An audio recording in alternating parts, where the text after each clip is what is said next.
صدیقہ کائنات رضی اللہ تعالیٰ عنہ افسردہ ہو کر اجازت لے کر اپنے باپ کے گھر آئیں، صدیق اکبر کے گھر آئیں، یہ سوچتے ہوئے کہ ماں کو درد دل سناؤں گی، باپ کے سامنے آنسو بہاؤں گی، لیکن فرماتی ہیں گھر پہنچی تو ماں بھی آنسو میں ڈوبی ہوئی ہے، باپ بھی قرآن کی تلاوت کرتے ہیں اور زارو قطار رو رہے ہیں۔ میری تو سمجھ میں کچھ نہیں آ رہا تھا۔ دیکھا منافقین کا پراپگنڈا کیسے کیسے معصوموں کو مبتلا کر دیتا ہے۔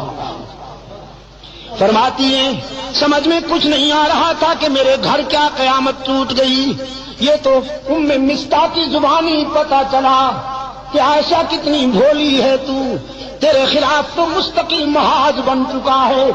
مستقل محاذ بن چکا ہے، تیری کردار کشی کے لیے لمبی چوڑی دلیلیں دی جا رہی ہیں، افسانے گھڑے جا رہے ہیں، کہانیاں گھڑی جا رہی ہیں، قسمیں اٹھائی جا رہی ہیں کہ عائشہ ایسی ہے، عائشہ ویسی ہے، تجھے تو پتہ ہی نہیں ہے کسی بات کا۔ فرماتی ہے میں اس قدر متاثر ہوئی کہ بے ساختہ بخار میں مبتلا ہو گئی، گھر کے اس کونے میں چلی گئی مسلح اٹھا کر جہاں مکمل اندھیرا تھا، تنہائی تھی۔ ماں نے گھبرائی ہوئی بیٹی کو مسلح اٹھا کر جاتے دیکھا، سوچا کہیں جان سے نہ مار ڈالے خود کو، پوچھا بیٹی کہاں جاتی ہو؟ عائشہ نے کہا چپ رہیے، گھبرائیے نہیں، ہائی کورٹ تو ناراض ہو گیا ہے، ذرا سپریم کورٹ کا دروازہ کھٹکھٹانے جا رہی ہوں، اب اس کے دروازے پہ آنسو بہانے جا رہی ہوں جہاں آدم روتے ہیں، زکریا روتے ہیں، ابراہیم روتے ہیں، یونس روتے ہیں اور سب کے آنسو پوچھے جاتے ہیں۔ آج اس کے محبوب کی عائشہ بھی آنسو کا نذرانہ لے کر جا رہی ہے، اللہ کی عدالت میں اپیل کرنے جا رہی ہوں، میرے معبود میرے کردار کو کوئی اور جانے یا نہ جانے، لیکن تو میرے کردار کو بھی جانتا ہے، افکار کو بھی جانتا ہے۔ یہاں عائشہ نے آنسو کی برسات میں اللہ کی عدالت میں اپیل کر دی، وہاں رحمت عالم صلی اللہ علیہ وسلم نے صحابہ کا اجلاس بلا لیا، صحابہ کا اجلاس بلا رکھا ہے میرے آقا نے،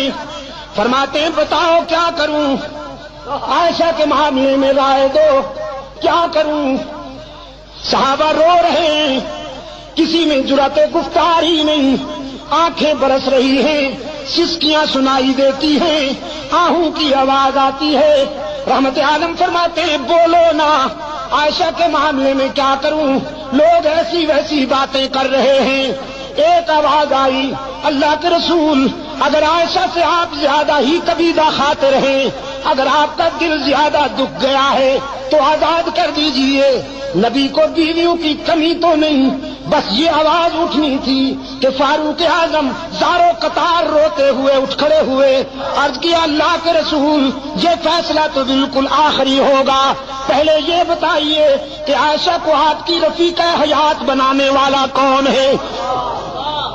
پہلے یہ بتائیے کہ عائشہ کا رشتہ منتخب کرنے والا کون ہے؟ اس نسوانی پیکر کو آپ کے خانوادہ اقدس میں بھیجنے والا کون ہے؟ پہلے یہ ہمیں بتائیے، ہم اس سے پوچھیں گے کہ تم نے کس کے لیے کون سا رشتہ منتخب کیا تھا؟